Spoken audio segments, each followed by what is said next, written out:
রাজনীতি এবং ভোটের মাঠে বড় দল হিসেবে নিজেদের অবস্থান গড়ে তোলার পথে বিশৃঙ্খলা বাড়ছে জামায়াতে ইসলামীতে। তৃণমূল পর্যায়ে চাঁদাবাজি, যৌন হয়রানি এবং শৃঙ্খলা ভাঙার নানা অভিযোগ উঠে আসছে নেতাকর্মীদের বিরুদ্ধে। অভিযোগের ভিত্তিতে ঘটছে বহিষ্কারের ঘটনাও। দলের শীর্ষ নেতারা বলছেন, শৃঙ্খলার প্রশ্নে দলটি বরাবরই আপোষহীন। তবে রাজনৈতিক বিশ্লেষকরা মনে করেন, দেশের রাজনৈতিক ইতিহাস ঘাটলে দেখা যায় ক্ষমতা কাঠামোর কাছাকাছি থাকা দলে এমন প্রবণতা থাকে। বিস্তারিত তাওহিদুল ইসলামের প্রতিবেদনে।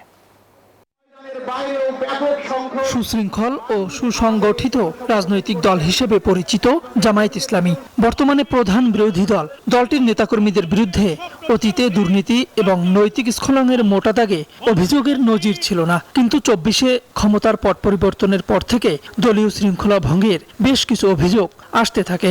দলের সিদ্ধান্তের বাইরে গিয়ে নির্বাচনী প্রার্থী হওয়া, চাঁদাবাজি, দখল বাণিজ্য এবং যৌন হয়রানির মতো গুরুতর অপরাধে জড়ানোর অভিযোগে জামায়াত ইসলামী তাদের বেশ কিছু নেতাকর্মীকে বহিষ্কার করেছে।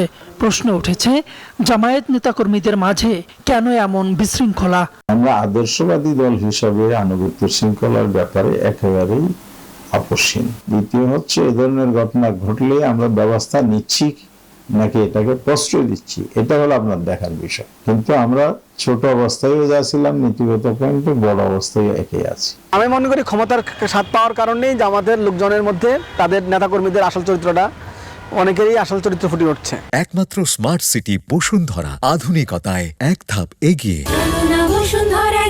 রাজনৈতিক বিশ্লেষকরা বলছেন, ক্ষমতার কাছাকাছি থাকার কারণে জামায়াত নেতাকর্মীদের মনে নেতিবাচক প্রবণতা দেখা যাচ্ছে, যদিও তা মানতে রাজি নয় জামায়াত। ৫ আগস্টের পরে জামাত যেহেতু ক্ষমতা কাঠামোর সাথে সংশ্লিষ্ট হয়েছে, সেহেতু দেখা যাচ্ছে তখন তাদের নেতাকর্মীদের আসল পরীক্ষাটা শুরু হয়েছে। তো এই অবস্থায় দেখা গেছে যে শুধুমাত্র আপনি যে সকল অভিযোগগুলো বললেন, সেই অভিযোগগুলো ছাড়াও আরও অন্যান্য অভিযোগ আছে। তো এই অভিযোগটা আসলে বাংলাদেশের রাজনৈতিক দল হিসেবে জামাত যে ধরনের প্রচারণার মধ্যে ছিল, সেই প্রচারণা যে সে নাই, যেভাবে তাকে উপস্থাপন করেছে সেই জায়গায় যে তার মূল্যবোধগত ব্যাপারগুলোতে পতন ঘটেছে। অবশ্যই আছে, সমাজ ব্যবস্থা একটা বড় কারণ। সমাজের সামগ্রিকভাবে যে অবক্ষয়টা হচ্ছে, আমরা তো সমাজের বাইরে না, সমাজের মধ্যেই তো আমরা বসবাস করি, এটা একটা বড় কারণ আছে। বিশ্লেষকরা বলছেন, অন্য রাজনৈতিক দলের চেয়ে জামায়াত আলাদা। জনমনে এমন ধারণা বহাল রাখতে হলে দলটিকে আরও সচেষ্ট থাকতে হবে। তাওহিদুল ইসলাম, নিউজ 24, ঢাকা।